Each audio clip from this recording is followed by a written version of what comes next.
بسم اللہ الرحمن الرحیم۔ السلام علیکم، welcome to our channel Urdu story centre. نئے آنے والوں سے گزارش ہے کہ ہمارے چینل کو سبسکرائب کر دیجئے، ویڈیو کو لائک کیجئے اور لنک دوستوں کے ساتھ ضرور شیئر کیجئے، اور چینل پر موجود گھنٹی کے بٹن کو ضرور پریس کر دیں تاکہ ہر آنے والی نئی ویڈیو کی اپڈیٹ سب سے پہلے آپ تک پہنچ سکے۔ پیش خدمت ہے معصوم چڑیل کا اگلا حصہ۔ لیکن حقیقت یہ ہے کہ کوئی برا تصور میرے ذہن میں نہیں تھا، بالکل نہیں تھا۔ آپ مانیں یا نہ مانیں، میں خاموش ہو گیا۔ میری آواز میں ایک لرزش پیدا ہو گئی تھی، پتہ نہیں کیوں طبیعت پر ایک بوجھل سی کیفیت مسلط ہو گئی تھی۔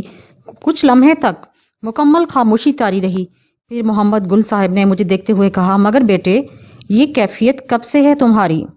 خاصا وقت ہو گیا۔ میں آپ کو بتاؤں، والدین تھے میرے والد بھی بڑی اچھی حیثیت کے مالک تھے۔ میرے ایک چچا نے ہمیں تباہ و برباد کر دیا، انہوں نے ہماری دنیا لوٹ لی، اور کچھ ایسی ہی بری شخصیت کے مالک تھے۔ ماں بھی مر گئیں، باپ بھی مر گئے، اور اس کے بعد میری تنہائیاں مجھے ڈسنے لگیں۔ میری خالہ تھیں جنہوں نے میری پرورش کی، لیکن میں جس کے ساتھ ہوتا ہوں، جس سے محبت کرتا ہوں، وہ مر جاتا ہے۔ آپ لوگ بھی مجھ پر بہت مہربان ہیں، مجھے آپ کی زندگی درکار ہے، میں نہیں چاہتا کہ آپ کو کوئی نقصان پہنچے۔ ارے نہیں، کیسی باتیں کر رہے ہو؟ ہم اس قدر توہم پرست نہیں ہیں، ہمیں کچھ نہیں ہوگا۔ چلو بیٹے اٹھو، ناشتہ کرو۔ وہ اپنی جگہ سے اٹھے۔ مجھے ایک دم یہ احساس ہوا تھا جیسے ان کا دل میری جانب سے صاف ہو گیا ہو۔ خود فرزانہ بیگم بھی خاصی شرمندہ سی نظر آ رہی تھیں۔ غالباً انہیں یہ احساس ہو گیا کہ مجھ سے کچھ پوچھے بغیر انہوں نے مجھ سے بے تعلقی ظاہر کر دی تھی۔ محمد گل صاحب نے مجھے جگایا اور ایک دم چونک پڑے۔ ارے یہ تو توے کے ٹکڑے کی طرح تپ رہے ہیں، بخار چڑھا ہوا ہے کیا؟ انہوں نے میری پیشانی پھر گردن پر ہاتھ رکھ کر مجھے چھو کر دیکھا اور بولے، پتہ بھی نہیں تھا۔ محمد گل صاحب کے چہرے پر عجیب سے تاثرات نظر آ رہے تھے۔ پھر انہوں نے کہا، ٹھہرو، میں ڈاکٹر کو لے کر آتا ہوں۔ وہ واپس مڑے تو میں نے ان کی قمیض کا دامن پکڑ لیا۔ آپ کیوں کر رہے ہیں میرے لیے یہ سب کچھ؟ براہ کرم اس قدر بوجھ نہ ڈال دیں مجھ پر کہ میں ان میں دب کر مر جاؤں۔ ٹھیک ہوں میں، کوئی ایسی بات نہیں، ناشتہ کیے لیتا ہوں، آئیے آپ لوگ میرے ساتھ چائے پیتے ہیں۔ مگر بخار بہت معمولی سی بات ہے، موسمی بخار ہے، ٹھیک ہو جائے گا۔ محمد گل صاحب عجیب سی نگاہوں سے مجھے دیکھتے رہے، پھر بولے، بیٹے کوئی بخار کی گولی ہی لے لو۔ جی میں لے لوں گا، آپ اطمینان رکھیں۔ آنٹی مجھے چائے دیجیے، میں نے کہا دل میں۔ میں نے فیصلہ کر لیا تھا کہ اب بھلا اس گھر میں رکنے کا کیا تصور ہے، جانا ہے، لیکن ان لوگوں کو اس طرح دل برداشتہ کر کے نہیں جاؤں گا، خاموشی سے یہاں سے نکل جاؤں گا، ورنہ اگر ان سے اس بات کا تذکرہ کر دوں گا تو یہ مجھے کبھی بھی نہیں جانے دیں گے۔ چنانچہ ان کے ساتھ ناشتہ کیا، پھر دیر تک ہنستا بولتا رہا۔ محمد گل صاحب نے ربابہ کے بارے میں 2-4 سوالات کیے تو میں نے انہیں نہایت سنجیدگی سے جواب دیے تھے، اور یہی بتایا تھا کہ ربابہ کے بارے میں مجھے کوئی تفصیل معلوم نہیں ہے۔ میرے ایک بزرگ دوست ہیں، ایک مسجد میں رہتے ہیں، وہیں پر نماز وغیرہ پڑھاتے ہیں، تھوڑے بہت عملیات کرتے رہتے ہیں۔ میں ان سے اس بارے میں بات کروں گا اور یقینی طور پر وہ کوئی نہ کوئی مناسب حل بتائیں گے۔ ویسے معاف کرنا، بڑی غلطی ہو گئی ہم سے، تم محسوس نہ کرنا، انسان ہی ہوتا ہے۔ میں مدھم سی مسکراہٹ کے ساتھ خاموش ہو گیا تھا، لیکن بہرحال میں نے انہیں بتا تو دیا تھا کہ اس کے بعد یہاں میرا رہنا ممکن نہیں۔ اب اس پر بھی اگر وہ غلط فہمی میں مبتلا رہیں تو اس میں میرا کوئی قصور نہیں تھا۔ شام تک انتظار کیا، موسم آج کل ایسا ہی چل رہا تھا، شام کو بھی گہرے بادل چھائے ہوئے تھے، اور خاصی دیر تک میرے ساتھ وقت گزارنے کے بعد محمد گل صاحب اندر گئے اور بخار بھی اتر گیا تھا۔ میں اسی بات کا منتظر تھا، چنانچہ خاموشی سے اپنی جگہ سے اٹھا اور باہر نکل آیا۔ اب مجھے اس بات کی خوشی ہو رہی تھی کہ اب میں نے ان کھنڈرات کے بارے میں محمد گل صاحب کو کچھ نہیں بتایا تھا، اس سے مجھے فائدہ پہنچا تھا اور عارضی طور پر میں ان کھنڈرات میں پناہ لے سکتا تھا۔ بعد میں جو بھی حالات ہوں گے دیکھا جائے گا، میں نے دل میں سوچا تھا۔ کھنڈرات تک کا سفر میں نے آسانی سے طے کر لیا، بالکل خالی ذہن چھوڑ دیا تھا اپنے آپ کو۔ اب جو ہوگا دیکھا جائے گا، آگے چل کر وقت خود تعین کرے گا کہ صورتحال کیا ہوتی ہے۔ پرسکون، ویران اور خاموش کھنڈرات، انسانی ہنگاموں سے دور، ایسی پراسرار جگہوں پر جن روحوں کا بسیرا ہوتا ہے، ان کے بارے میں بڑی حسرت سے یہ بات سوچی جا سکتی ہے کہ وہ ہنگاموں کی دنیا میں رہنے والے انسانوں سے کہیں زیادہ پرسکون زندگی بسر کرتی ہیں۔ یہ سکون بہت ہی دلکش ہوتا ہے، نہ بیماری، نہ جنگیں، نہ زندگی کے اخراجات کا بوجھ، کچھ بھی نہیں ہوتا، صرف سکون ہی سکون۔ کھنڈرات کے اندرونی گوشے میں ایک پتھر پر جا بیٹھا اور آنے والے وقت کے بارے میں سوچنے لگا۔ اس وقت دل و دماغ کی کیفیت بڑی ہی عجیب ہو رہی تھی۔ منتشر زندگی کو سنبھالنا کتنا مشکل کام ہوتا ہے۔ بہرحال کافی دیر تک یہاں بیٹھا رہا۔ مجھے یقین تھا کہ محمد گل صاحب کا ذہن اس طرف نہیں جائے گا۔ اگر انہوں نے مجھے تلاش بھی کیا تو ادھر کے بارے میں نہیں سوچیں گے۔ کیا ہی اچھی بات ہوئی تھی کہ میں نے انہیں یہاں کی تفصیل نہیں بتائی تھی۔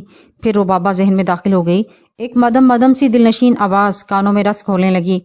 یہ ربابہ ہی کی آواز تھی، لیکن آواز بہت دور سے آ رہی تھی۔ کیا کروں میں؟ اس کا ایک پراسرار دیوانی روح میرے پیچھے لگ گئی تھی۔ میرے دل میں بھی اس کے لیے گداز تھا، لیکن ایسا کوئی حل نہیں تھا میرے پاس کہ میں اس کی بے چینی ختم کر دیتا یا اس کی قربت حاصل کر لیتا۔ دفعتاً ہی مجھے اپنے عقب میں کچھ سرسراہٹیں سی سنائی دیں۔ میرا دل اچھل پڑا۔ میں نے جلدی سے گردن گھما کر دیکھا۔ وہ کوئی انسان ہی تھا یا انسان کی روح ضرور تھی، میری ہی طرف آ رہا تھا۔ قریب آیا تو میں نے غور سے اس کا چہرہ دیکھا۔ ایک پریشان حال وجود معلوم ہوتا تھا۔ میں نے کھڑے ہو کر اس کا استقبال کیا۔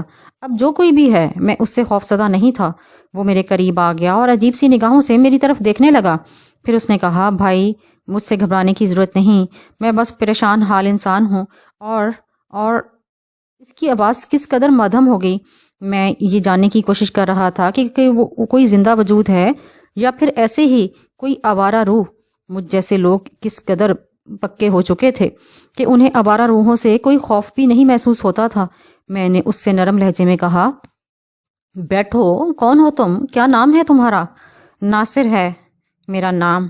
بس یوں سمجھ لو کہ ایک عجیب سی زندگی گزاری ہے میں نے۔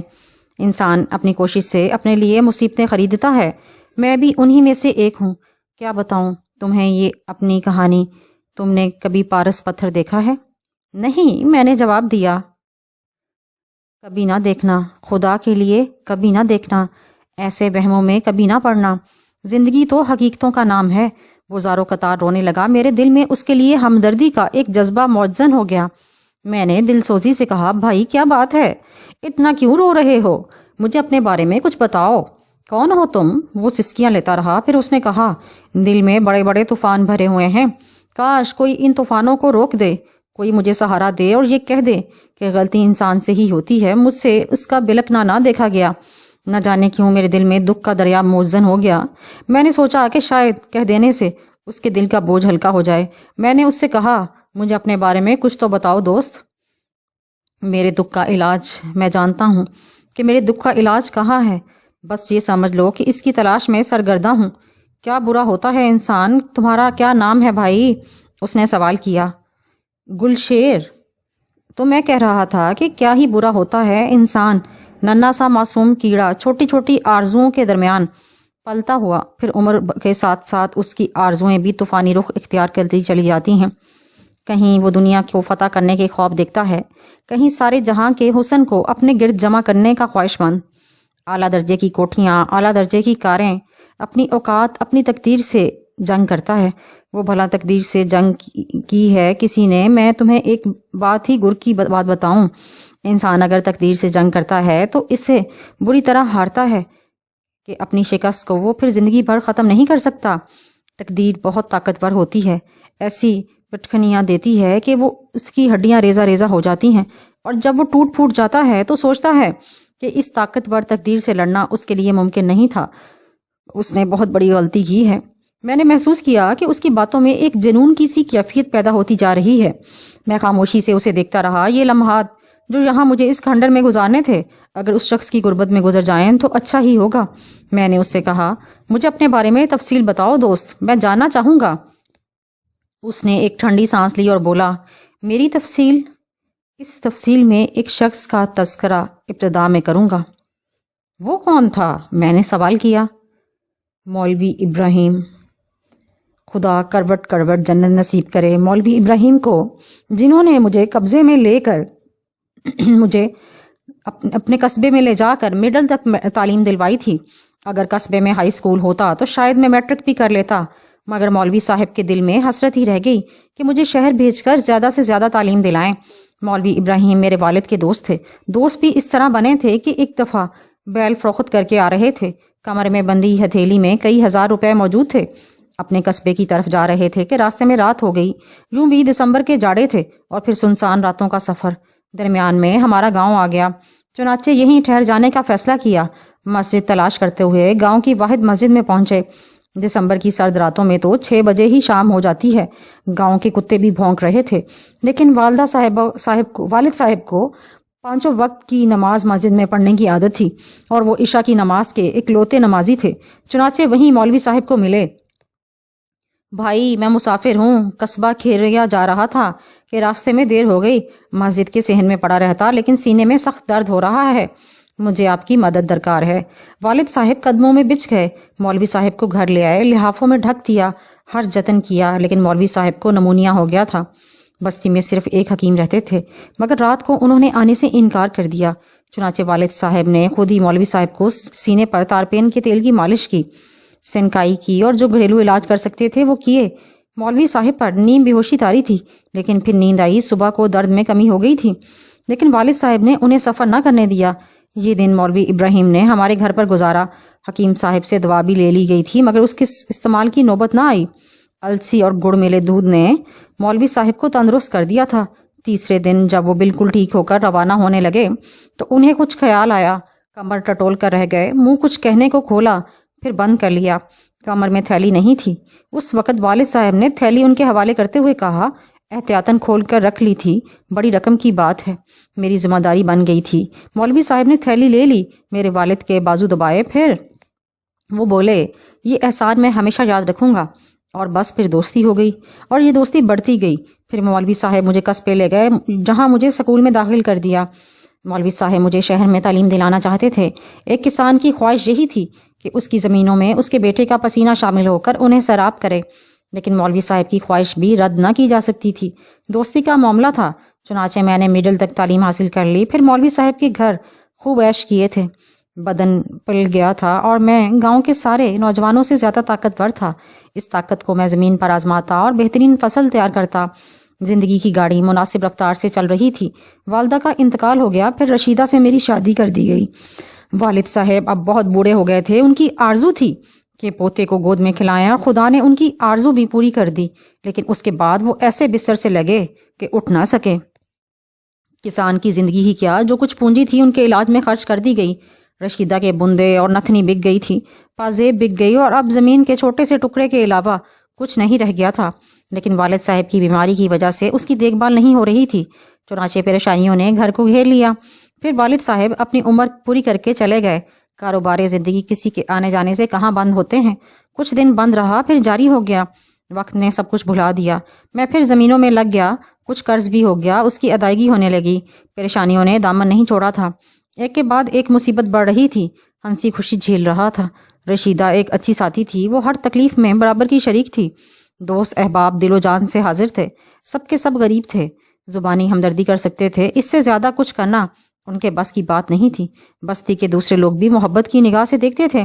میں نے اپنی فطرت کے مطابق کبھی کسی کو خود سے شکایت کا موقع نہیں دیا تھا، لیکن اچھے لوگوں کے ساتھ برے لوگ بھی ہوتے ہیں۔ غریبوں کی اس آبادی میں، اس چھوٹے سے گاؤں میں ہر طرح کے لوگ موجود تھے۔ کچھ وہ جو ہمیشہ دوسروں کی ٹو میں رہتے، اور کچھ وہ جو دلچسپی کے طور پر ایک دوسرے کی برائیاں کر کے اپنی فرصت کے لمحات کو دلکش بناتے۔ کچھ نے کہا کہ ناصر کے گھر میں پیدا ہونے والے بچے نے اس کی خوشحالی چھین لی۔ اپنے بچے پر یہ الزام مجھے ناگوار گزرا تھا، چنانچہ کچھ لوگوں سے تلخیاں ہو گئیں۔ اس بار بارش نے جیسے نہ ہونے کی قسم کھائی تھی۔ کسانوں کے چہرے اترے ہوئے تھے، سب کی نگاہیں خشک آسمان کی طرف نگران رہتی تھیں۔ بارش کا پورا موسم گزرتا جا رہا تھا، جبکہ کھیتوں کو اس کی ضرورت تھی۔ خشک سالی نے آ لیا، چراگاہیں ویران ہو گئیں، مویشی سوکھ گئے، کھیتوں میں زردی نظر آنے لگی، دھوپ اتنی تیز پڑی تھی کہ بدن جلنے لگتے تھے۔ یہ قہر الہی تھا۔ لوگ دعائیں مانگتے تھے، لیکن ان کی دعائیں پوری نہ ہوتی تھیں۔ ان حالات کے اثرات مجھ پر شدید سے شدید تر ہوتے جا رہے تھے۔ میرے پاس اب پھوٹی کوڑی بھی نہیں تھی۔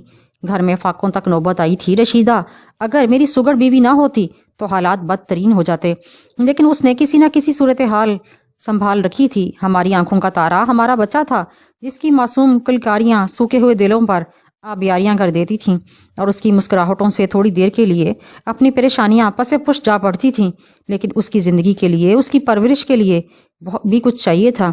لیکن صورتحال کچھ خراب ہی نظر آ رہی تھی۔ کھیت جل کر تباہ ہو گئے اور سوکھے ڈنٹھلوں کے علاوہ ان میں کچھ بھی نہ رہا۔ دور سے لکڑیاں کاٹ کر لائی جاتی اور یہی سوکھی لکڑیاں زندگی کا سہارا بنی ہوئی تھیں۔ چنانچہ میں نے بھی رسی اور کولہاڑی لے کر دور دراز جنگلوں میں جانا شروع کر دیا۔ لکڑیوں کا گٹھر سر پر لاد کر لاتا۔ اپنی بستی میں تو ان کی کھپت نہیں تھی۔ تھوڑے فاصلے پر موجود اس قصبے میں جہاں کبھی مولوی ابراہیم صاحب کے ہاں ایک طالب علم کی حیثیت سے میں رہا تھا، اب میں لکڑیاں بیچنے جاتا تھا۔ اس دن آنکھ بہت صبح کھل گئی تھی۔ آسمان پر ستارے ٹمٹما رہے تھے۔ باہر احاطے میں آوارہ کتے گھاس پھوس اور مکوڑوں میں کھانے کے لیے کچھ چیزیں تلاش کر رہے تھے۔ دن کا اجالا پھیلنے والا تھا۔ دور اور پاس کے مرغوں کی اذانیں دینے کی آوازیں سنائی دے رہی تھیں۔ میں نے چھت سے لٹکے ہوئے پنگوڑے کی طرف دیکھا جس میں ہماری ننھی سی خوشی سو رہی تھی۔ طارق پنگوڑے میں جاگ رہا تھا۔ اس کے ننھے منھے ہاتھ پاؤں ہل رہے تھے جس سے جھولے میں ہلکی ہلکی لرزش ہو رہی تھی۔ میں نے آنکھیں بند کر لیں اور دور سے آتے ہوئے مرغوں کی آوازیں سننے لگا۔ گاؤں میں رہنے والے علیل صبح جاگ جانے کے عادی ہوتے ہیں اور زندگی کا آغاز سورج نکلنے سے پہلے ہو جاتا تھا۔ ابھی میں کچھ سوچ ہی رہا تھا کہ رشیدہ انگڑائی لے کر جاگ اٹھی اور پھر وہ بچے کے قریب پہنچ گئی۔ اس نے مسکراتی نگاہوں سے بچے کو دیکھا اور پھر اس سے باتیں کرنے لگی۔ ماں کی ممتا کو میں عجیب نگاہوں سے دیکھ رہا تھا۔ ذہن میں بے شمار خیالات ابھر رہے تھے۔ تھوڑی دیر کے بعد رشیدہ باورچی خانے میں چلی گئیں اور اس نے راکھ کو ریت کر جھولے میں سے دبا ہوا اوپلا نکالا اور اسے ہوا دینے لگی۔ پھر اس نے گوبر کے سوکھے ہوئے کنڈے اس اوپلے پر رکھ دیے اور ہلکا ہلکا دھواں فضا میں پھیلنے لگا۔ میں نے بھی اب اٹھ جانا مناسب سمجھا تھا کیونکہ جلد ہی ضرورت سے فارغ ہو کر جنگل نکل جانا تھا۔ صبح ہی صبح ذرا ٹھیک سے کام ہو جایا کرتا تھا۔ میں باہر نکل آیا۔ صبح صادق کا نظارہ بہت حسین تھا۔ پھوپ اٹھ رہی تھی اور روشنی آہستہ آہستہ چاروں طرف پھیل رہی تھی۔ بہت دور سورج کا گوہر بلند ہو رہا تھا۔ جانوروں کی آوازیں سنائی دے رہی تھیں۔ تھوڑی دیر کے بعد میں واپس آ گیا۔ روٹی پکنے کی بو چولہے سے آ رہی تھی۔ میں منہ ہاتھ دھونے کے لیے چلا گیا۔ واپس آیا تو رشیدہ روٹیاں پکا چکی تھی اور لمبے سیاہ بالوں میں کنگھی کر کے انہیں 2 چوٹیوں میں گوندھ رہی تھی۔ اس کام سے فارغ ہو کر اس نے روٹی اور چائے میرے سامنے رکھ دی۔ چائے سے روٹی کھا کر فارغ ہوا تو میری نگاہیں جھولے کی طرف اٹھ گئیں۔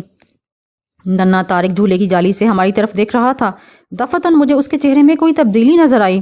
گورے رنگ کا یہ بچہ یوں تو سرخ و سفید تھا ہی، لیکن اس وقت اس کا چہرہ زیادہ ہی سرخ لگ رہا تھا۔ میں اپنی جگہ سے اٹھ کر اس کے قریب پہنچ گیا اور پھر میں نے اس کی پیشانی پر ہاتھ رکھا۔ اس کی پیشانی جل رہی تھی۔ میں تڑپ گیا۔ رشیدہ، رشیدہ، ارے رشیدہ ادھر آؤ، میں نے متوحش لہجے میں کہا اور میری آواز کی لرزشیں محسوس کر کے رشیدہ جلدی سے میرے پاس پہنچ گئی۔ پہلے تو نہیں تھا، رشیدہ نے چونک کر کہا اور طارق کی پیشانی پر ہاتھ رکھ کر وہ بری طرح پریشان ہو گئی۔ اوف خدا، اسے تو شدید بخار ہے، مگر اچانک ہی یہ سب کیسے ہوا؟ اس نے پریشان لہجے میں کہا۔ پتہ نہیں، اچانک تو یہ سب کچھ نہیں ہو سکتا۔ رات کو یوں لگتا ہے جیسے اسے شدید سردی لگ گئی ہو۔ اس وقت جب میں صبح کو جاگی تھی اور میں نے اسے پیار کیا تھا تو میں نے محسوس بھی نہیں کیا تھا۔ یوں لگتا ہے جیسے اسے یہ بخار ابھی چڑھا ہے۔ اب کیا کروں؟ میں حکیم کے پاس جاتا ہوں، یقیناً وہ کوئی دوا دیں گے۔ حکیم صاحب ابھی سو رہے تھے، چنانچہ مجھے وہاں انتظار کرنا پڑا۔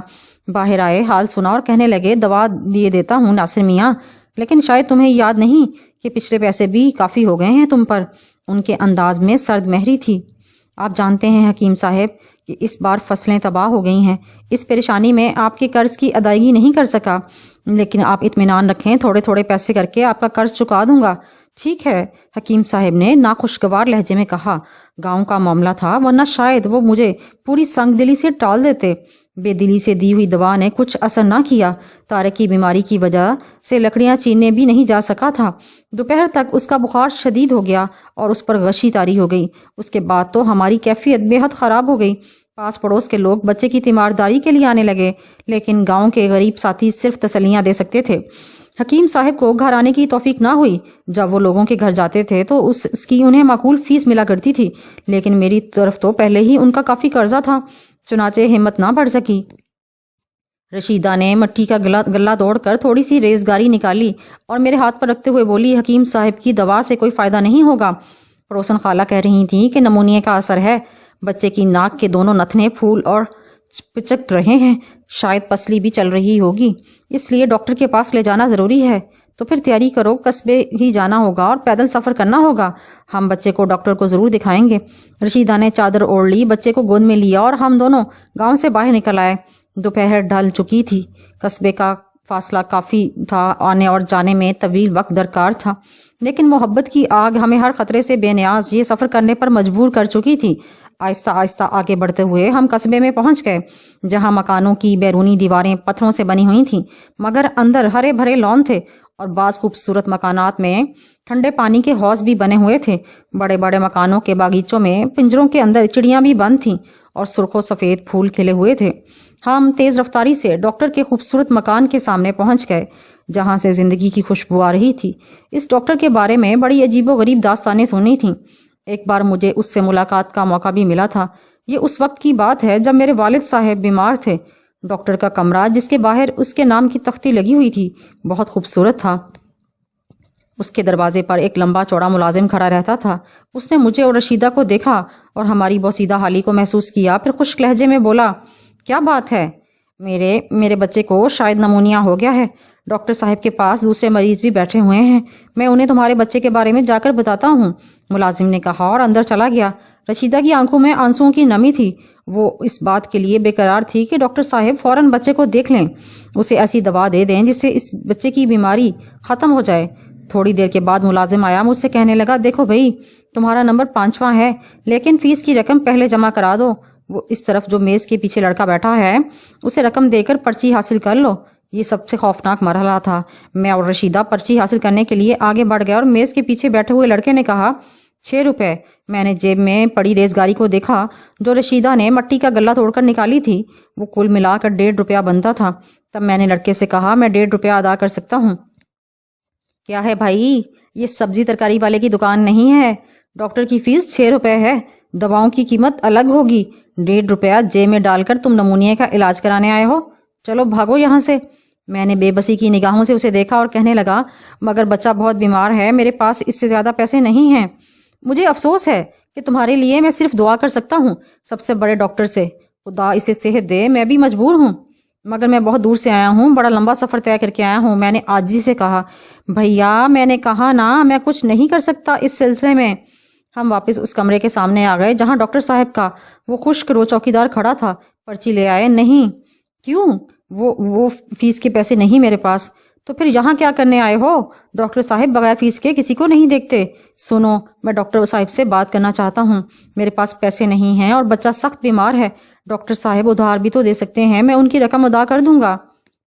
واہ، ارے یہ خوب کہی تم نے، یہاں بھی ادھار کرنا چاہتے ہو؟ جا بھائی جا، اپنا کام کر، جا ادھر سے۔ اس نے دوسری بار سخت لہجہ اختیار کیا اور میری آنکھوں میں خون اتر آیا، لیکن رشیدہ نے میرے شانے پر ہاتھ رکھ کر رندی ہوئی آواز میں کہا، بچہ ویسے ہی بیمار ہے، کوئی ایسی ویسی بات نہ کر بیٹھیں، ہم مصیبت میں پھنس جائیں گے۔ میں نے رشیدہ سے اتفاق کیا تھا اور اس کے بعد ہم طارق کو لے کر واپس چل پڑے۔ ہمارے دل پتوں کی طرح کانپ رہے تھے، کوئی چارہ کار نہیں تھا ہمارے پاس سوائے گھر واپس جانے کے۔ صبح کی روٹی کھائی ہوئی تھی لیکن بھوک نہیں لگ رہی تھی۔ ہم دونوں بیٹھ کر سوچنے لگے کہ اب کیا کیا جائے، کسی سے قرض مانگنے کی کوشش کی جائے، لیکن بستی میں کوئی بھی ایسا نہیں تھا جو ضرورت سے زیادہ خوشحال ہو اور ہماری خواہش پوری کر سکے۔ اس کے سوا اور کوئی چارہ کار نہیں تھا کہ بڑے ڈاکٹر سے دعا مانگی جائے، اور ہمارے دل سے دکھ بھری آوازیں نکلنے لگیں۔ بچے کو جھولے میں لٹا دیا گیا، رشیدہ نے اسے اچھی طرح ڈھک دیا۔ رات تک ہم پریشان بیٹھے رہے۔ پڑوس کے لوگوں نے دوا کے بارے میں پوچھا کہ ڈاکٹر نے بچے کے بارے میں کیا کہا، اور ان سے جھوٹی باتیں کر کے انہیں ٹال دیا۔ اپنے آپ کو رسوا کرنے سے کوئی فائدہ نہیں تھا۔ رات عذاب کے عالم میں گزری۔ صبح 4 بجے کے قریب بچے کا بخار اتر گیا اور وہ کسی قدر پرسکون نظر آنے لگا۔ یہ سکون ہمارے دلوں میں بھی اتر آیا، لیکن اس کے باوجود بچے کا علاج ضروری تھا۔ کسی نہ کسی طرح ڈاکٹر کی فیس ادا کر کے بچے کے لیے دوائیاں حاصل کرنی تھیں، کہیں یہ موذی بخار اسے دوبارہ نہ دبوچ لے۔ شدید تھکن کا شکار تھا میں، لیکن میں نے رشیدہ سے کہا کہ جو کچھ گھر میں ہے اسے تیار کر کے مجھے کچھ کھانے کے لیے دو تاکہ جنگل میں نکل جاؤں۔ آج میں لکڑی کا بہت بڑا گٹھر کاٹ کر شہر میں بیچوں گا تاکہ ہم ڈاکٹر کی فیس کے لیے پیسے اکٹھے کر سکیں۔ رشیدہ نے میری ہدایت پر عمل کیا اور اس وقت سورج نکلنے میں کافی وقت باقی تھا جب میں جنگل کی جانب چل پڑا۔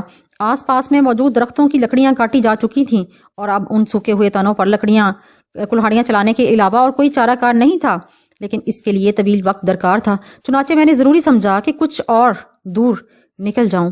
یہ علاقے ہمارے شناسہ تھے، بچپن سے لے کر آج تک کی عمر انہی علاقوں میں گزاری تھی۔ میں نے بائیں سمت کے اس میدانی علاقے کا رخ کیا جس کے کنارے سوکھے درختوں کی بہتات تھی۔ اور اس خشک سالی نے تو یہ کام مزید آسان کر دیا۔ میں درختوں کی شاخیں کاٹنے لگا۔ میں نے جوتے اتار کر ایک درخت کے تنے کے ساتھ رکھ دیے۔ شاخوں کا ایک بڑا گٹھڑ دن کو 10 بجے تک میں نے تیار کر لیا اور سب سے پہلے انہیں واپس لے کر چل پڑا۔ راستے میں میرے ساتھیوں نے یہ مستعدی دیکھی، مجھ سے میرے بچے کی خیریت پوچھی اور یہ جان کر دکھی ہوئے کہ ابھی اس کی طبیعت ٹھیک نہیں ہے۔ قصبے کا پہلا دکاندار میں تھا۔ لکڑیوں کا پورا گٹھا تو ایک ساتھ نہ بک سکا، لیکن 3 گاہکوں نے میں نے یہ لکڑیاں فروخت کر دیں اور 8 روپے جیب میں ڈال کر واپس چل پڑا تاکہ اول وقت میں بچے کو ڈاکٹر کے پاس لے جاؤں۔ جب میں گھر پہنچا تو رشیدہ خوش نظر آ رہی تھی۔ اس کی آنکھوں میں سکون کے آثار دیکھ کر میرے وجود کی ساری تھکن اتر گئی۔ میں نے بے اختیار طارق کے بارے میں پوچھا تو اس نے بتایا کہ اب وہ تقریباً ٹھیک ہے، دودھ پی چکا ہے اور جھولے میں پڑا کھیل رہا ہے۔ کیوں نہ ہم ڈاکٹر کے پاس چلیں، میں پیسے لے آیا ہوں۔ پڑوسی خالہ نے گڑ اور السی پیس کر بچے کو دی، جس سے اسے کافی افاقہ نظر آتا ہے۔ بہتر یہ ہے کہ ہم اسے گھریلو دوا کا انتظام کر لیں۔ اگر یہی ہمیں فائدہ دیتی ہے تو کیا ضرورت ہے کہ اس بے ایمان ڈاکٹر کی خوشامد کرتے پھریں۔ جیسی تمہاری مرضی، ذرا میں بھی تو اسے دیکھ لوں۔ اور قریب جا کر بچے کی پیشانی چھو کر دیکھی اور وہ مجھے دیکھ کر مسکرایا، اور میں اس کی مسکراہٹ نے میرے بدن میں ہزاروں گنا توانائی پیدا کر دی۔ میں نے رشیدہ سے کہا، کیوں نہ میں جنگل کا ایک پھیرا اور لگا لوں اور اس طرح آج میری آمدنی دگنی ہو جائے گی۔ نہیں، ہم پچھلے 2 دن سے جاگے ہوئے ہیں، آرام کرو، میں تمہارے پاؤں دھلا دوں۔ یہ رشیدہ کی عادت تھی۔ جب میں جنگل سے واپس آتا تو وہ لوٹا لے کر میرے پاؤں کے نزدیک بیٹھ جاتی اور انہیں اچھی طرح صاف کر دیتی۔ میں نے جوتے اتار کر ایک طرف سرکائے تو میرے جوتے کا ایک تلا ایک طرف الٹ گیا۔ تب میں نے عجیب و غریب منظر دیکھا۔ چمڑے کے مضبوط سول والے جوتے میں لوہے کی کیلیں لگی ہوئی تھیں جو گھس جانے کی وجہ سے خوب چمکتی تھیں، لیکن اس وقت ان کیلوں کی چمک میں ایک نیا پن میں نے محسوس کیا۔ میں نے بے اختیار جوتے کو اٹھایا۔ کیلوں کا رنگ سنہری تھا۔ میں نے اچھی طرح اپنے جوتوں کو دیکھا تھا، بھلا ان میں سے میں کس طرح ناواقف ہوتا۔ یہ میری مشکلات کے ساتھی تھے، لیکن یہ سنہری کیلیں اجنبی تھیں۔ یقیناً یہ میں نے کہیں سے نہیں لگوائی تھیں۔ بات چونکہ تعجب خیز تھی، اس لیے پاؤں دھلوانا چھوڑ کر میں جوتے اٹھا کر اس کے تلے دیکھنے لگا۔ پھر میں نے دوسرا جوتا بھی دیکھا، اس میں بھی چند کیلیں سنہری رنگ کی تھیں۔ رشیدہ پانی کا لوٹا لے کر میرے پاس آ گئی تو میں نے جوتے کا تلا اسے دکھاتے ہوئے کہا، ذرا دیکھو تو صحیح، اس جوتے کے تلے میں سنہری کیلیں کس نے لگائیں؟ میں نے تو اس سے پہلے اس میں ایسی کیلیں کبھی نہیں دیکھیں۔ رشیدہ کو بھی اس بات پر حیرت ہوئی۔ وہ غور سے ان کیلوں کو دیکھنے لگی۔ ایڑی کے نزدیک ایک کیل ذرا اوپر نکلی ہوئی تھی۔ اس نے اسے پکڑ کر کھینچا تو کیل باہر نکل آئی۔ اس کا اوپر والا سرا گھس چکا تھا، صرف لمبی سی شکل میں رہ گئی تھی۔ رشیدہ اسے ہتھیلی پر رکھ کر دیکھنے لگی۔ نہ جانے کیوں اس کی آنکھوں میں عجیب سی چمک پیدا ہو گئی۔ پھر وہ جلدی سے اپنی جگہ سے اٹھی اور دور رکھی ہوئی سل کے پاس پہنچ گئی۔ سل کے پتھر پر اس نے اس کیل کو گھس کر دیکھا اور اس کے منہ سے حیرت بھری آواز نکلی، ارے دیکھو تو صحیح، یہ تو سونے کی معلوم ہوتی ہے۔ میرے منہ سے کہا نکل گیا، سونے کی کیل؟ میں نے ہنستے ہوئے کہا، واہ بھائی، تم خواب دیکھتی ہو۔ میرے جوتے میں سونے کی کیلیں لگی ہوئی ہیں اور میرے گھر میں کھانے کو کچھ نہیں۔ ایک مقروض انسان ہوں میں سچ بتاتی ہوں تمہیں، اس طرح گھس کر دیکھنے کا طریقہ ایک بار میرے ماموں نے بتایا تھا۔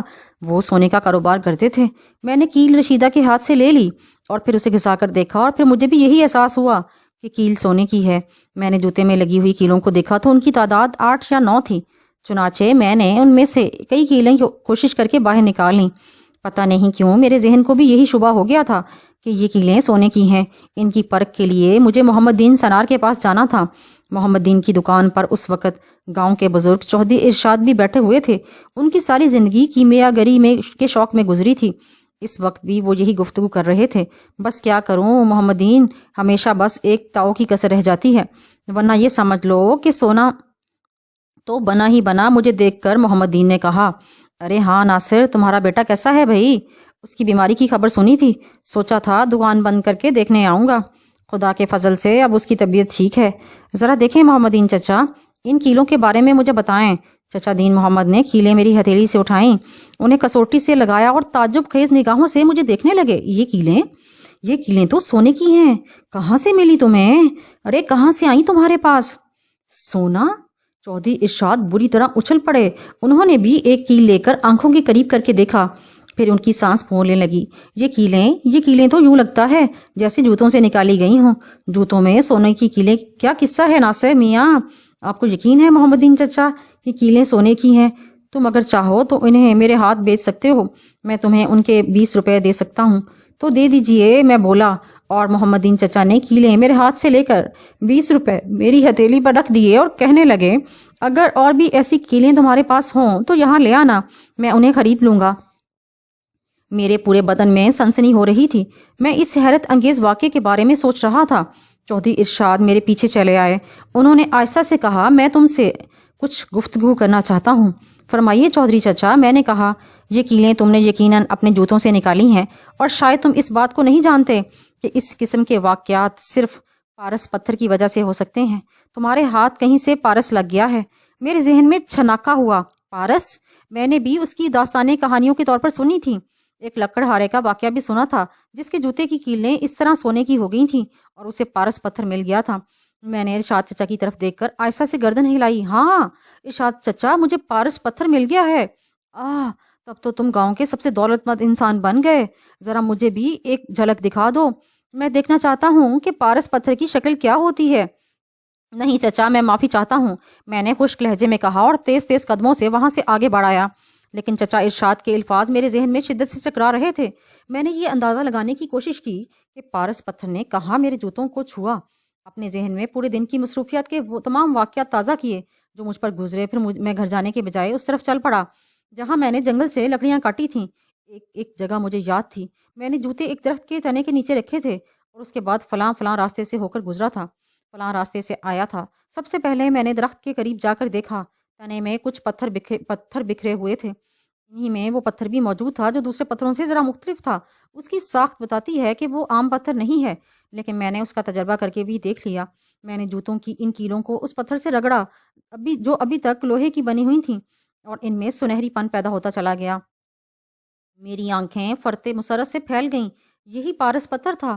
پہلے تو وہ میرے قبضے میں نہیں تھا، لیکن اب میں اس پتھر کا مالک تھا۔ بڑی احتیاط کے ساتھ میں راستہ طے کرتے ہوئے گھر پہنچا۔ پتھر میں نے اپنے سینے کے قریب چھپا رکھا تھا۔ گھر کے سامنے سب سے پہلے میری ملاقات اپنے پڑوس کے ایک بزرگ سے ہوئی۔ بڑی نیاز مندی سے میرے قریب آئے اور کہنے لگے، سنا ہے میاں، تمہیں پارس پتھر مل گیا ہے۔ چودھری ارشاد بتا رہے تھے کہ تم نے سونے کی کچھ کیلیں دین محمد کے ہاتھوں فروخت کی ہیں۔ بڑی خوشی کی بات ہے بیٹے۔ میں تم سے کہتا ہوں کہ یہ پورے گاؤں کے لیے بڑے مسرت کی بات ہے کہ تم جیسا جوان اپنے مصیبت کے دور سے نکل آیا ہے۔ میرے لائق جو بھی خدمت ہو مجھے بتا دینا، تمہاری مدد کر کے مجھے خوشی ہوگی۔ میں اندر داخل ہوا تو دیکھا کہ کئی دوسری عورتیں طارق کے گرد جمع ہیں۔ میں نے گھبرا کر رشیدہ سے طارق کی خیریت پوچھی تو اس نے مسکراتے ہوئے کہا، نہیں کوئی خاص بات نہیں، روشن خالہ مننے کے لیے کچھ چیزیں لے کر آئی تھیں، بیچاری بڑی متفکر ہیں اس کے لیے۔ پریشان تو ہم بھی کم نہیں ہیں بی بی، خدا نے تمہیں پہلا بیٹا دیا ہے، اس کی زندگی کی دعائیں ہم سب نے بڑی گڑگڑا کر مانگی ہیں۔ سب کے لہجے بدلے ہوئے تھے، سب کے انداز میں ایک تبدیلی نمایاں تھی، اور میرا ذہن ان تبدیلیوں کو محسوس کر رہا تھا۔ جب لوگوں سے نجات ملی تو رشیدہ نے مجھ سے پوچھا، کیا یہ حقیقت ہے کہ وہ کیلیں سونے کی ہیں؟ اور ہاں، یہ بھی حقیقت ہے کہ ہمیں پارس پتھر مل گیا ہے۔ رشیدہ کی مسرتوں کی انتہا نہ رہی۔ اس کے علاوہ بھلا میں پارس پتھر کسی اور کو کیسے دکھا سکتا تھا؟ اس نے حیرت و مسرت سے اسے دیکھا اور کہنے لگی، اب تو ہمارے دن پھر جائیں گے اور ہم ایک خوبصورت سا پکا مکان بنوائیں گے جس پر چھت بھی پتھروں کی ہوگی۔ اس مکان کے آگے ہم ایک باغیچہ بھی لگوائیں گے جہاں منع طارق کے کھیلنے کے لیے بہت سی چیزوں کا بندوبست کیا جائے گا۔ اور سنو، میرے لیے کچھ زیورات بھی ضرور بنوا دینا، مجھے بڑی خواہش ہے۔ ساری تکلیفیں دور ہو جائیں گی رشیدہ، بس یوں سمجھ لو کہ ہم امیر ترین بن جائیں گے، میں نے جواب دیا۔ یہ رات بھی سونے کی رات نہیں تھی۔ چند کیلیں 20 روپے میں فروخت ہو گئی تھیں۔ اگر اسی انداز سے بھی سونا تیار کر کے محمد دین کے ہاتھوں بیچا جاتا رہا تو وہ دن دور نہیں کہ جب ہمارے پاس عالی شان گھر ہوگا۔ میں اور رشیدہ ساری رات یہی گفتگو کرتے رہے۔ چودھری ارشاد نے اس پتھر کی کافی شہرت کر ڈالی تھی۔ ایک کے بعد ایک شخص دن کی روشنی میں آ کر مجھ سے ملتا رہا۔ بات یہی تک محدود نہیں رہی، پہنچانے والوں نے یہ داستان قصبے والوں تک پہنچا دی اور ہر شخص اپنے اپنے طور پر سوچنے لگا۔ مجھے تو حیرت اس وقت ہوئی جب دن کو 12 بجے کسی نے آ کر اطلاع دی کہ ڈاکٹر صاحب منع کو دیکھنے کے لیے آ رہے ہیں۔ ارے انہیں کس نے بلایا؟ میں نے چونک کر کہا، لیکن مجھے اس بات کا کوئی جواب نہیں ملا۔ ڈاکٹر صاحب اپنے ملازم کے ساتھ میرے پاس پہنچ گئے۔ ارے بھائی ناصر، سنا تھا تم اپنے بچے کو لے کر میرے کلینک پر آئے تھے۔ یہ اتنے نامعقول لوگ ہیں کہ قدیم رشتوں اور روایتوں کا کوئی خیال نہیں کرتے۔ میں نے تو اس شخص سے کہہ دیا کہ اب میں اسے نوکری پر نہیں رکھ سکتا۔ ناصر جیسے آدمی کو اس نے مایوس واپس لوٹا دیا، اور وہ بھی صرف چند روپوں کے عوض۔ شکریہ ڈاکٹر صاحب، طارق اب بالکل ٹھیک ہے۔ نہیں بھئی ڈاکٹر میں ہوں یا تم، یہ بات تم کیسے کہہ سکتے ہو کہ نمونیا کا اثر اتنی جلدی سے ختم ہو گیا؟ نمونیا میں ایک بڑی خرابی یہ ہے کہ یہ اندر چلا جاتا ہے۔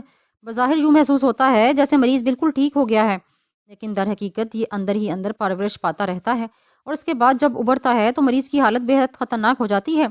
بہتر یہ ہوگا کہ تم مجھے اسے دیکھ لینے دو۔ میں ڈاکٹر کی بات سن کر خوفزدہ ہو گیا، حالانکہ اس کے لیے میرے دل میں شدید غصہ تھا، لیکن اس غصے کی جگہ ڈر اور خوف نے لے لی، کہیں واقعی سچ ہی نہ کہہ رہا ہو۔ چنانچہ میں نے طارق کو اس کے سامنے پیش کر دیا۔ ڈاکٹر نے طارق کو دیکھا، پھر گردن ہلاتے ہوئے بولا، میں نے سچ ہی کہا تھا، یہی بہتر ہے کہ اس کا باقاعدہ علاج ہو جائے۔ اس نے بچے کو ایک انجیکشن دیا اور کہا کہ اس کی کیفیت سے اسے آگاہ رکھا جائے۔ تھوڑی دیر کے بعد وہ چلا گیا تو رشیدہ کہنے لگی، بات تو سچی ہی تھی، ڈاکٹر تک تو خبر ہی نہیں پہنچی۔ اس کمبخت نے جو باہر میز پر بیٹھا ہوا ہے، اس نے ہمیں باہر ہی سے ٹال دیا تھا۔ اس میں بیچارے ڈاکٹر کا کیا قصور؟ ہاں تمہارا کہنا درست ہے، میں نے کہا، اور اس کے بعد میں رشیدہ کے ساتھ مل کر آئندہ کے منصوبے بنانے لگا۔ ہر تھوڑی دیر کے بعد کوئی نہ کوئی آ جاتا اور طرح طرح سے اپنی محبتیں پیش کرتا۔ سمجھ میں نہیں آتا تھا کہ لوگوں کو اچانک مجھ سے ملنے کی بیماری کیوں ہو گئی ہے۔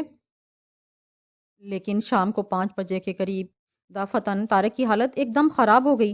اس پر تشنج کی سی کیفیت طاری تھی، اس کے منہ سے سفید لیسدار رطوبت بہہ رہی تھی۔ آن کی آن میں یہ خبر سارے گاؤں میں پھیل گئی کہ بچے کی حالت خراب ہو گئی ہے۔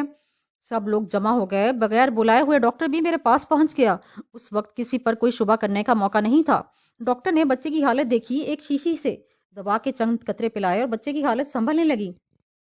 لیکن میرے ذہن میں ایک شک سا پیدا ہو گیا، ڈاکٹر کا اس طرح بر وقت جہاں پہنچ جانا، اس وقت انجیکشن دینا کسی خاص واقعے کا اظہار کرتا تھا۔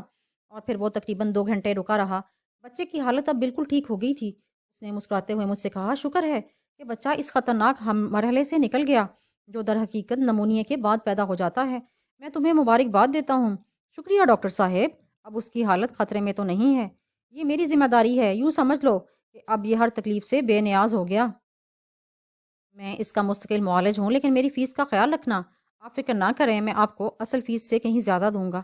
سنا ہے کہ تمہارے پاس پارس پتھر ہے، ڈاکٹر نے تجاہل عارفانہ سے کام لیتے ہوئے کہا۔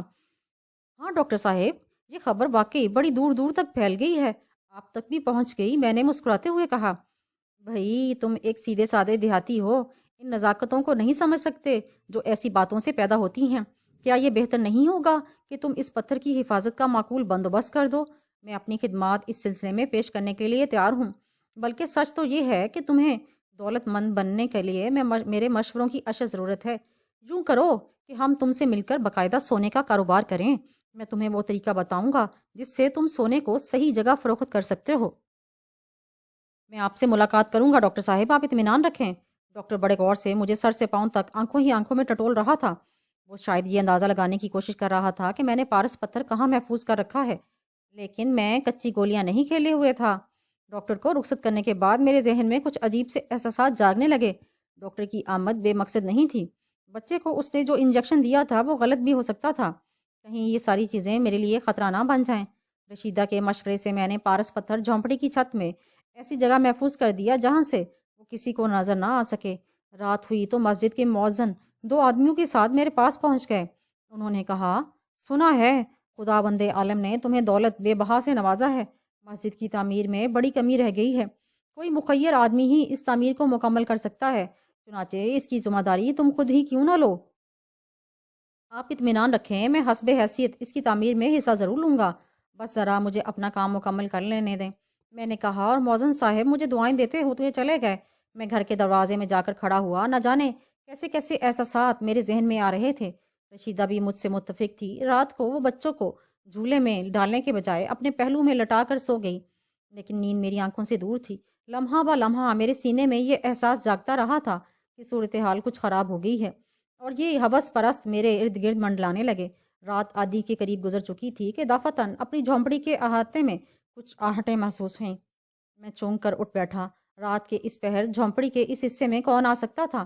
میں نے ایک موٹی لکڑی اٹھائی اور تیزی سے باہر نکل آیا۔ تب میں نے اس شخص کو دیکھا جو جھونپڑی کے احاطے کے ساتھ ساتھ کدال سے زمین کھود رہا تھا۔ دوسرے لمحے میں للکار کر اس پر پل پڑا، لیکن لکڑی کا بار خالی ہو گیا۔ دیوار کھودنے والا کدال پھینک کر بھاگ نکلا، لیکن عقب سے اسی وقت اس کے کسی ساتھی نے میرے سر پر شدید ضرب لگائی اور میرا سر درد کی شدت سے پھٹنے لگا۔ رشیدہ میری تیز چیخ سن کر باہر نکل آئی۔ اس نے لالٹین جلائی اور روشنی لے کر میرے قریب پہنچ گئی۔ میرے سر سے خون بہہ رہا تھا۔ اس نے بے اختیار چیخ کر میرے سر کے زخمی حصے کو دبا لیا اور اپنا دوپٹہ اس پر کس دیا۔ وہ بدحواس ہو گئی تھی۔ اس نے پڑوسیوں کو بلانے کی کوشش کی، لیکن میں نے اس کے شانے پر ہاتھ رکھ کر اسے روک دیا۔ نہیں رشیدہ، اس کی ضرورت نہیں۔ بات کا بتنگڑ بنانے سے کوئی فائدہ نہیں۔ میں سمجھتا ہوں یہ سب کیا تھا۔ کیا تھا؟ اس نے متوحش لہجے میں کہا۔ پارس پتھر، میں نے جواب دیا۔ اوہ، میں محسوس کر رہی ہوں کہ ہمارے ارد گرد دشمنوں کی فوج پھیل گئی ہے۔ خدا کے لیے لعنت بھیجو اس پارس پتھر پر، یہ منحوس ہے۔ ہمیں ہمارے بچے کی زندگی مل گئی۔ ڈاکٹر نے یقیناً اسے غلط انجیکشن دیا تھا۔ ہم کسی کا کچھ نہیں بگاڑ سکتے۔ یہ پتھر ہمیں تباہ برباد کر دے گا۔ میں اس کے ذریعے دولت حاصل کرنا نہیں چاہتی۔ ارے بیوقوف ہو گئی ہو تم، ایسے مواقع روز روز کہاں ہاتھ آتے ہیں؟ تم سمجھ نہیں رہی رشیدہ، میں اس پتھر کے ذریعے سونا تیار کروں گا۔ ہمیں اس گاؤں میں رہنے کی ضرورت بھی نہیں۔ اگر ہم یہاں رہیں گے تو مضبوط اور طاقتور انسان بن کر رہیں گے۔ میں طارق کو قصبے سے مڈل تک تعلیم دلواؤں گا اور پھر اسے شہر بھیج کر اس کی تعلیم مکمل کرواؤں گا۔ تم فکر نہ کرو، میں ان تمام حالات سے نمٹ سکتا ہوں۔ میں کل ہی سے سونا تیار کر کے فروخت کرنا شروع کر دوں گا۔ اپنی جگہ سے ہٹ کر میں نے پارس پتھر جھونپڑی کی چھت سے نکالا اور اس میں اپنے شاندار مستقبل کو دیکھنے لگا۔ زخم کی تکلیف کہیں دور چلی گئی تھی اور میرے ہونٹوں پر ایک مسکراہٹ پھیل گئی تھی۔ رشیدہ بھی مطمئن ہو گئی۔ سنہرا مستقبل کسے عزیز نہیں ہوتا؟ ہم لوگ اس حادثے کے باوجود غیر مطمئن نہیں تھے۔ میں نے اور رشیدہ نے مل کر طے کیا کہ ہم تھوڑا تھوڑا سونا بنا کر فروخت کریں گے تاکہ کسی بڑے عذاب میں نہ پھنس جائیں، لیکن اس کے ساتھ ہی ساتھ ہم اس پارس پتھر کو محفوظ کریں گے۔ سونا بنانے کے لیے ہم نے لوہے کے ایک ایسے ٹکڑے کا انتخاب کیا جو ہل بنانے کے کام آتا تھا اور کافی دن سے ٹوٹا ہوا زنگ آلود پڑا تھا۔ صبح ہونے سے قبل ہم نے پارس پتھر کا تجربہ کیا۔ رشیدہ نے لوہے کے اس ٹکڑے کو اچھی طرح گھس کر صاف کیا اور چمکایا۔ اس کے بعد میں ہاتھوں سے پارس پتھر لوہے کے اس ٹکڑے پر رگڑنے لگا۔ ٹکڑے کی رنگت تبدیل ہوتی جا رہی تھی اور تھوڑی دیر کے بعد ایک جگمگاتا ہوا سونے کا وزنی ٹکڑا ہمارے ہاتھ میں تھا۔ جسے پتھر کی سل پر گھس کر دیکھا گیا تو اس کے خواص بالکل سونے کے تھے۔ یہ ایک خواب تھا۔ ہمیں یوں محسوس ہو رہا تھا جیسے ہم لوگ جاگ نہیں رہے بلکہ سو رہے ہیں۔ اس بات پر یقین نہیں آتا تھا کہ ہمیں قدرت کی طرف سے اتنی بڑی دولت مل گئی۔ رشیدہ نے کہا، کیا یہ بہتر نہیں ہوگا کہ تم سونے کے اس ٹکڑے کو کسی بڑے شہر لے جا کر فروخت کرو؟ نہیں، اتنا سونا قصبے کے جوہری خرید سکتے ہیں۔ جب ہم سونے کی زیادہ مقدار فروخت کرنے کے لیے نکلیں گے تو شہر کا رخ کریں گے۔ تو پھر ٹھیک ہے، کل میں بھی تمہارے ساتھ چلوں گی، رشیدہ نے کہا، اور میں نے اس کی بات پر اعتراض نہیں کیا۔ صبح کو ہم سونے کے اس ٹکڑے کو چھپائے ہوئے خاموشی سے باہر نکلے۔ لوگوں کا ہجوم پھر ہمارے مکان کے سامنے ہو گیا۔ ہر شخص اپنی اپنی بات کر رہا تھا۔ کوئی کہہ رہا تھا کہ تم ایک دولت بے بہا ہاتھ آ جانے کے بعد ابھی تک خاموش کیوں بیٹھے ہو؟ دولت کے انبار لگاؤ، اس گاؤں اور اس کی شکل ہی بدل ڈالو۔ کوئی کچھ کہہ رہا تھا، کوئی کچھ۔ مسجد کے مؤذن صاحب جو اس وقت صرف آرام کرتے تھے وقت نکال کر میرے پاس پہنچے اور کہنے لگے، کیا تم کہیں باہر جا رہے ہو؟ کیا مقصد ہے؟ میں تمہیں صرف یہ یاد دلانے آیا تھا کہ مسجد کی تعمیر کے لیے رقم جس قدر جلد ہو ادا کرو۔ میں ابھی تمام کام سکون سے کروں گا۔ فی الحال مجھے صرف بچے کی صحت کی فکر ہے۔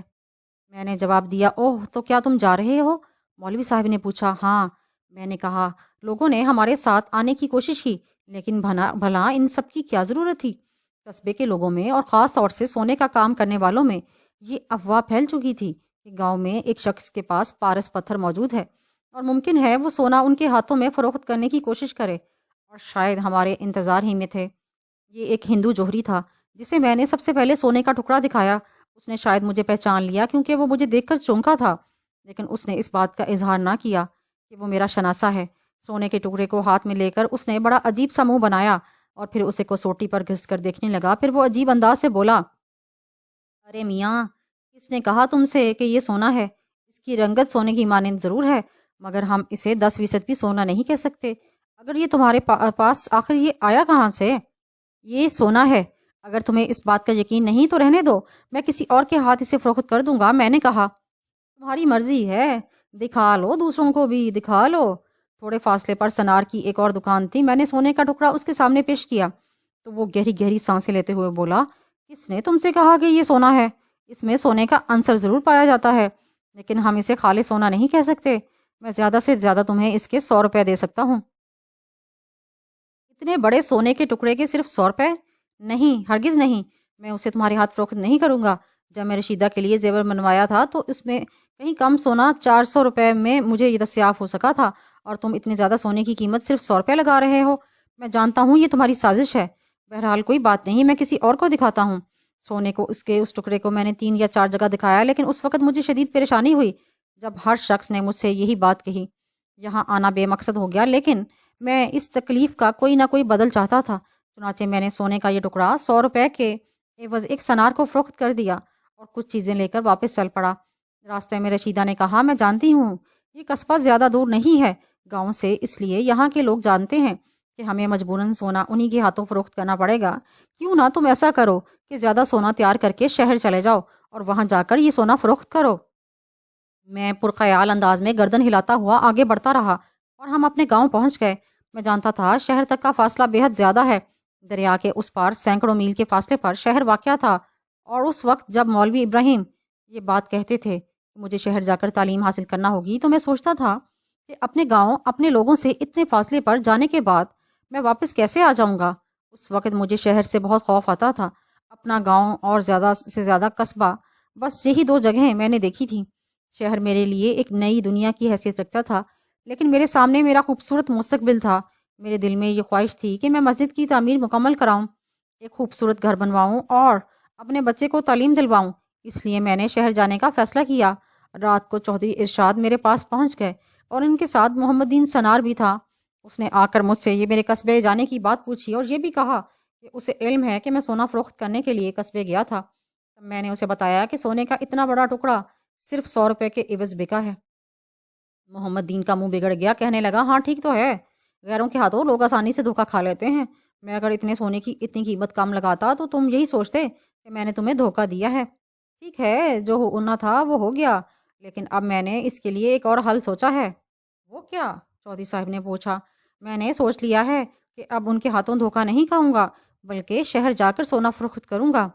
خدا تمہیں آفتوں سے محفوظ رکھے, چودھری ارشاد نے بزرگانہ انداز میں کہا. اس کے بعد وہ چلے گئے. ان کے چہرے پر عجیب سے تاثرات تھے. ان کے جانے کے بعد میں ان تمام حالات پر غور کرتا رہا. مجھے یوں محسوس ہو رہا تھا جیسے میرے ارد گرد دشمنوں کا شہر آباد ہو گیا ہے.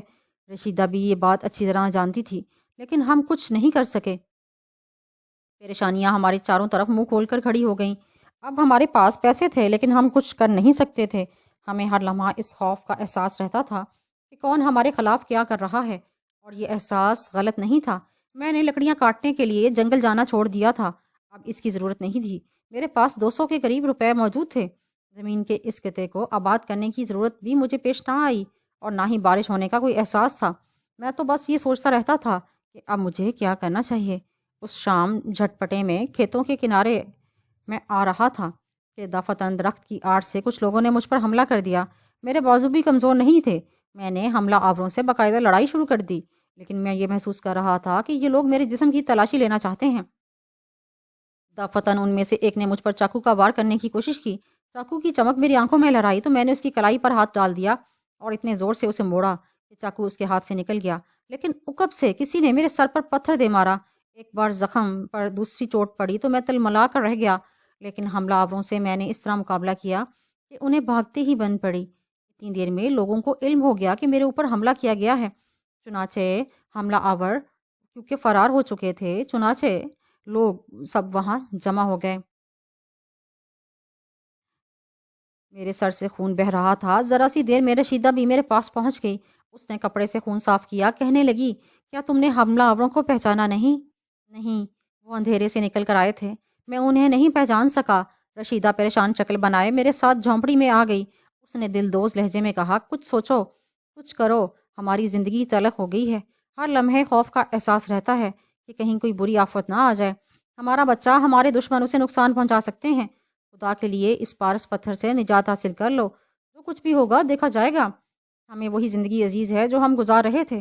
کم از کم اس میں ہمارے دشمنوں کا تک کوئی دخل نہیں تھا. محنت مزدوری کر کے وہ سب کچھ خود تو کما سکتے ہو جو ہمیں سکون دے سکے۔ کیسی بات کرتی ہو؟ تمہارا خیال ہے کہ میں ان دشمنوں سے ہار مان لوں گا؟ ہرگز نہیں، میں ان کا مقابلہ کروں گا اور ان پر فتح حاصل کروں گا۔ ہم یہ موقع ہاتھ سے نہیں جانے دے سکتے۔ بہتر یہ ہوگا کہ اب ہم یہ گاؤں ہی چھوڑ دیں۔ ہم اس گاؤں میں واپس آئیں گے، لیکن اس وقت جب ہمارے پاس بہت ساری دولت ہوگی اور اس دولت کے ذریعے ہم طاقت حاصل کریں گے۔ یقیناً تم اطمینان رکھو، میں اپنے دشمنوں سے نپٹنے کی صلاحیت رکھتا ہوں۔ میں مرد ہوں، میں نے سختی سے کہا، اور رشیدہ یہ بات سن کر خاموش ہو گئی۔ میں اول وقت میں یہاں سے نکلنے کی کوشش کروں گا، تمہیں بھی تیار رہنا چاہیے۔ چلو اب آرام کرو، میرے لیے کھانا وغیرہ لاؤ۔ رشیدہ نے کھانا میرے سامنے لگا دیا، لیکن اس کے چہرے پر تفکر کی جھلکیاں میں صاف محسوس کر رہا تھا۔ کافی دیر تک ہم اس سلسلے میں گفتگو کرتے رہے، پھر میں نے تسلیاں دے کر اسے سونے کو کہا۔ رشیدہ اپنے بچے کو سینے سے چمٹا کر جھونپڑی میں جا پڑی، لیکن میری راتوں کی نیندیں اب حرام ہو چکی تھیں۔ بظاہر میں اس طرح آنکھیں بند کر لیتا جیسے میں سو رہا ہوں، لیکن در حقیقت میرے دل میں یہی خوف کروٹیں بدلتا رہتا کہ اب کون میرے خلاف کیا کر رہا ہے۔ اس وقت بھی یہی کیفیت تھی۔ میں اپنے دشمنوں کے بارے میں سوچ رہا تھا جو میری زندگی کے در پہ تھے۔ میں نے سوچا میرے پاس کوئی ہتھیار ضرور ہونا چاہیے، نہ جانے کب کس وقت مجھے کسی دشمن سے مقابلہ کرنا پڑ جائے۔ میں نے رشیدہ سے بڑے غرور سے کہا تھا کہ میں مرد ہوں، ہر طرح کے حالات سے مقابلہ کر سکتا ہوں۔ ان الفاظ کی لاج رکھنی ہے۔ ہاں، یہ دوسری بات ہے کہ سینکڑوں میل دور شہر جا کر لوگوں کو میں یہ بھی نہیں معلوم ہوگا کہ میرے پاس پارس پتھر ہے۔ میں اطمینان سے کوئی گوشہ تلاش کروں گا، رشیدہ اور بچہ میرے ساتھ ہوں گے، اور پھر میں لوہے کی کو سونے میں تبدیل کروں گا اور آہستہ آہستہ دولت مند بن جاؤں گا۔ بلکہ کیا ضرورت ہے گاؤں آنے کی؟ شہر میں رہائش کیا بری ہوگی؟ یہ دوسری بات ہے کہ کبھی کسی وقت مناسب وقت میں گاؤں کا چکر لگا لیا جائے۔ یہاں آ کر میں مسجد کے مؤذن سے کہوں گا کہ وہ مسجد کی تعمیر مکمل کرا لیں، جو کچھ خرچ ہوگا میں دوں گا۔ یہی مناسب ہے، کیونکہ طارق کی تعلیم شہر میں آسانی سے پوری ہو سکتی ہے۔ میں اپنی جگہ سے اٹھا اور باورچی خانے میں پہنچ گیا۔ سبزی کاٹنے کی چھری بہت لمبی اور عمدہ تھی، اس سے سبزی کے علاوہ بہت کچھ کاٹا جا سکتا تھا۔ میں نے وہ چھری سنبھال کر اپنے لباس میں چھپا لی۔ واپس پلٹ رہا تھا کہ دفتن صحن میں ایک سایہ نظر آیا اور میں سنبھل کر رک گیا۔ میں نے چھری ہاتھ میں لے لی اور آگے بڑھ کر للکارا، کون ہے؟ میں ہوں۔ یہ آواز رشیدہ کی تھی۔ تم یہاں کیا کر رہی ہو؟ اور تم کیا کر رہے ہو؟ بس ٹہلتا ہوا ادھر نکل آیا۔ ٹہلتے ہوئے؟ ہاں اور کیا، میں نے جواب دیا، اور رشیدہ سامنے کھڑی مجھے دیکھتی رہی۔ پھر ایک سسکی لے کر بولی، تمہارے سر کے زخم میں تکلیف ہو رہی ہوگی۔ مجھے یاد ہے، میری تو ساری زندگی تمہاری سلامتی کے لیے دعائیں کرتے کرتے گزر گئی۔ اپنی پرانی زندگی میں بہت خوش تھی۔ محنت مزدوری کر کے جو کچھ بھی لاتے تھے وہ میرے لیے دنیا کے تمام خزانوں سے زیادہ قیمتی ہوتا تھا، کیونکہ وہ تمہاری اپنی محنت کی کمائی ہوتی تھی۔ ہمارے لیے سکون کی دولت تھی وہ۔ کیسی باتیں کر رہی ہو رشیدہ؟ اس دولت نے ہمیں ہمارے بچے کے اخراجات تک ادا کرنے کے قابل نہیں رکھا تھا، اور اب جب یہ موقع ملا ہے تو ہم اس سے کیوں نہ فائدہ اٹھائیں؟ مگر مجھے تمہاری زندگی درکار ہے، میری زندگی کو کوئی خطرہ نہیں، سمجھی تم؟ اور پھر بات تھی کتنی ہی سی ہے، ہم کل صبح یہاں سے روانہ ہو جائیں گے اور اس کے بعد اس بستی کی طرف پلٹ کر نہیں دیکھیں گے۔ میں نے اس بستی میں اپنا بچپن گزارا ہے، جوان ہوئی ہوں میں یہیں، اسے چھوڑنے کو میرا جی نہیں چاہتا۔ کتنی محبت کرنے والے لوگ تھے سب کے سب ہی ہمارے دکھ درد میں شریک تھے۔ وہ بے شک غریب تھے اور دولت سے ہماری امداد نہیں کر سکتے تھے، لیکن ان کی آنکھوں میں محبت تو تھی، ان کے لہجے میں پیار تو تھا۔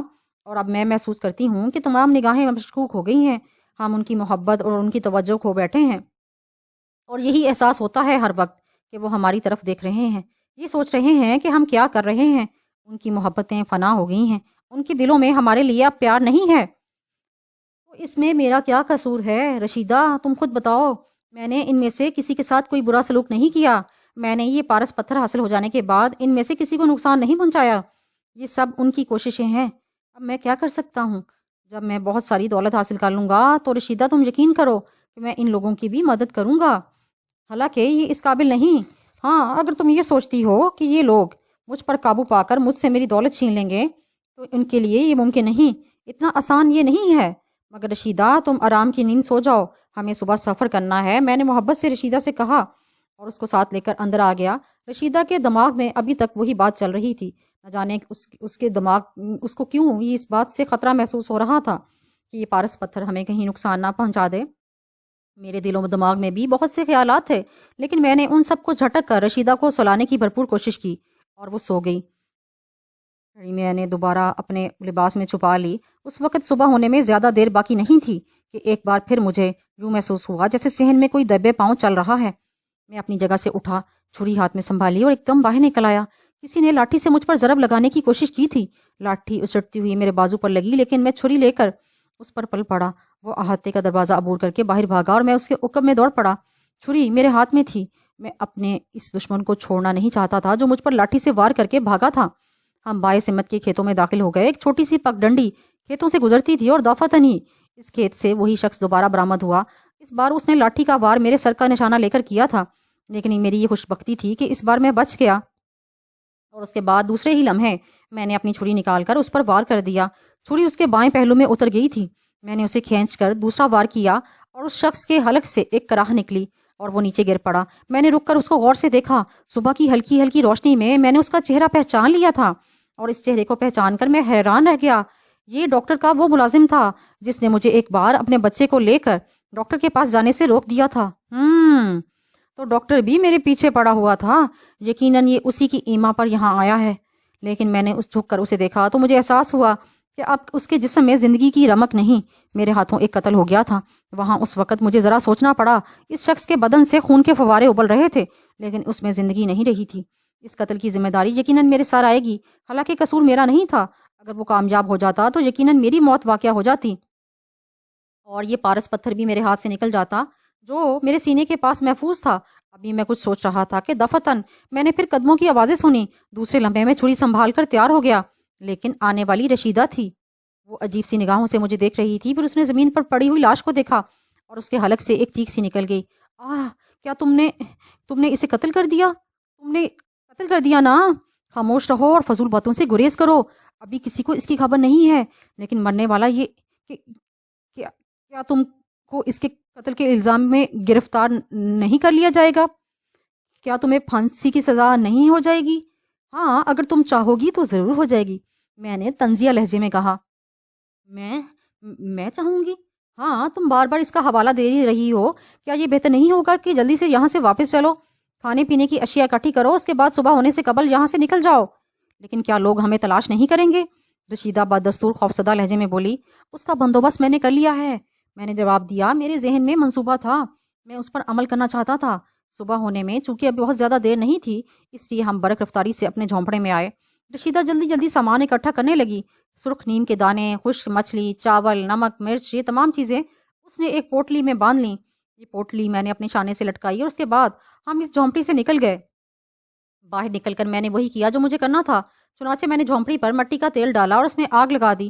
خشک گھاس نے شعلے پکڑ لیے اور اس وقت ہم گاؤں کے آخری کنارے پر تھے۔ ہم نے اپنے جھونپڑے کو ایک جلتی ہوئی مشعل کی مانند پایا۔ اس کے ساتھ ہی لوگوں کے چیخنے چلانے کی آواز سنائی دے رہی تھی۔ میں اور رشیدہ برق رفتاری سے آگے بڑھنے لگے۔ کافی فاصلہ طے کرنے کے بعد میں نے کسی قدر سکون محسوس کیا، اور پھر میں نے مدم سی مسکراہٹ کے ساتھ کہا، لوگ پہلے تو جھونپڑی کی آگ بجھانے کی فکر میں سرگردہ رہیں گے، لیکن آگ اتنی بڑھ چکی تھی کہ کوئی اسے آسانی سے نہیں بجھا سکے گا۔ اس کے بعد وہ اس جھونپڑی میں ہماری لاشوں کو تلاش کرنے کی کوشش کرتے رہیں گے، اور اس دوران ہم کافی دور نکل چکے ہوں گے۔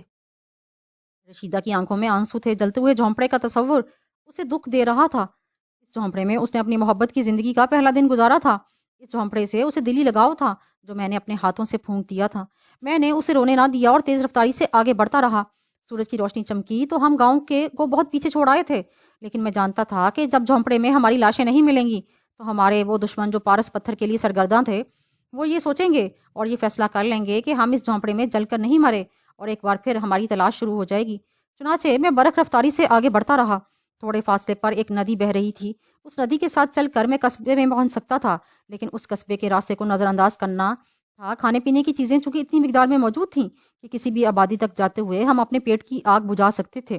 اس کے علاوہ دوسری چیزیں بھی اس کے ساتھ رکھ لی تھیں کہ پتہ نہیں کب تک یہ لمبا سفر طے کرنا پڑے۔ میں صحیح طور پر شہر جانے کا راستہ نہیں جانتا تھا، پھر اتنے طویل راستے پر سفر کرنا بھی تو آسان کام نہیں تھا۔ بہرحال ہم پورا دن سفر کرتے رہے، تیز ہواؤں سے اپنے بچے کو بچانے کی کوشش بھی کرتے رہے۔ تمام چیز ایک طرف، لیکن یہ بچہ ہمیں اس پارس پتھر سے بھی عزیز تھا۔ شام تک سفر جاری رہا۔ رشیدہ تھک گئی تھی، لیکن میرا ساتھ دینے میں وہ کبھی پیچھے نہیں ہٹی تھی۔ اس کے چہرے سے ایک بار پھر تھکن کا احساس نہیں ہوا، ایک دفعہ بھی، یہاں تک کہ تاریکی پھیل گئی۔ تیز ہوائیں چل رہی تھیں اور شمال کی طرف ہلکی ہلکی گھٹائیں بھی فضا میں بلند ہو رہی تھیں، چاند نہیں نکلا تھا، تاریکی ہر طرف پھیلتی جا رہی تھی، اور جب مکمل رات ہو گئی تو ہم نے ایک جگہ مکمل قیام کا فیصلہ کیا۔ بچے کو احتیاط سے کپڑے کا جھولا سا بنا کر درخت کی شاخ سے لٹکا دیا اور آگ جلائے بغیر وہاں بیٹھے وقت گزارتے رہے۔ آگ سے ہمیں یہ خطرہ تھا کہ کہیں کوئی ہماری طرف متوجہ نہ ہو جائے۔ آخر کار رات گزر گئی اور دوسری صبح کو ہم دبے پاؤں چلتے ہوئے آگے بڑھ گئے۔ اب ہم ایک ریتلی سڑک پر سفر کر رہے تھے جس کے بارے میں میرا یہی اندازہ تھا کہ وہ شہر کی طرف جاتی ہے۔ وقت گزرتا رہا، ہم خاصی دور نکل آئے تھے۔ ہوا تھم گئی اور چاروں طرف خاموشی پھیل گئی۔ سڑک پر گاڑی کے پہیوں کے نشانات کو مد نگاہ رکھتے ہوئے ہم سفر کر رہے تھے۔ دوسرا دن بھی گزر گیا اور ہم دن بھر چلتے رہے۔ پھر شام ہو گئی، ہمارے دائیں بائیں گیدڑ چیخ رہے تھے۔ کبھی کبھی ویرانوں میں الو کی آواز بھی سنائی دی جاتی تھی، لیکن ان تمام آوازوں پر مسرت کے وہ لمحات حاوی تھے جو ہمیں حاصل ہونے والے تھے۔ پھر صبح کی روشنی پھیل گئی، ہم نے وہ درخت چھوڑ کر درختوں کے جھنڈ کے راستے اختیار کیے۔ میں نے درخت کی چند شاخیں لے کر سڑک سے لپٹے ہوئے اپنے قدموں کے نشان بھی مٹا دیے تاکہ اگر کوئی ان نشانات کے ذریعے ہمارا تعاقب کرنے کی کوشش کرے تو اس میں کامیاب نہ ہو سکے۔ تیسرا دن سفر کرتے ہوئے گزر چکا تھا۔ اس دن ہم نے قصبے سے شہر جانے والی پہلی بیل گاڑی دیکھی۔ گاڑی کے گزرنے کے راستے میں ہمارے قدموں کے نشانات مٹ گئے تھے۔ میں مطمئن ہو گیا اور میں نے رشیدہ سے کہا، تم دیکھ رہی ہو کہ قدم قدم پر ایسے نشانات مل رہے ہیں جن سے یہ اندازہ ہوتا ہے کہ ہمارا راستہ بالکل درست ہے اور ہم شہر ہی کی جانب جا رہے ہیں۔ میں تو صرف یہ سوچ رہی ہوں کہ اگر ان لوگوں نے ہمارا تعاقب کیا تو ابھی تک ہمیں پانے میں کامیاب کیوں نہیں ہو سکے؟ وہ کبھی کامیاب نہیں ہو سکیں گے کیونکہ ان کے دل سیاہ ہیں، میں نے جواب دیا، اور رشیدہ ایک ٹھنڈی سانس لے کر خاموش ہو گئی۔ لیکن تھوڑی دیر کے بعد وہ آہستہ سے بولی، اس کے باوجود میرا خیال ہے وہ ضرور آئیں گے اور ہمارا پیچھا آسانی سے نہیں چھوڑیں گے۔ ہو سکتا ہے ایسا ہو، لیکن میں بھی تم سے کہہ چکا ہوں کہ کوئی ہماری دولت ہم سے آسانی سے نہیں چھین سکتا۔ اگر یہ لوگ شہر تک ہمارا پیچھا کرتے ہیں تو یہ سمجھ لو کہ ان کی موت ہمارے ہی ہاتھوں لکھی ہے۔ شہر پہنچ کر میں سب سے پہلا کام یہی کروں گا کہ اپنے لیے ایک بندوق خریدوں گا تاکہ میں اپنی حفاظت کر سکوں۔ تمہیں اس سلسلے میں ہر فکر کو اپنے ذہن سے نکال دینا چاہیے۔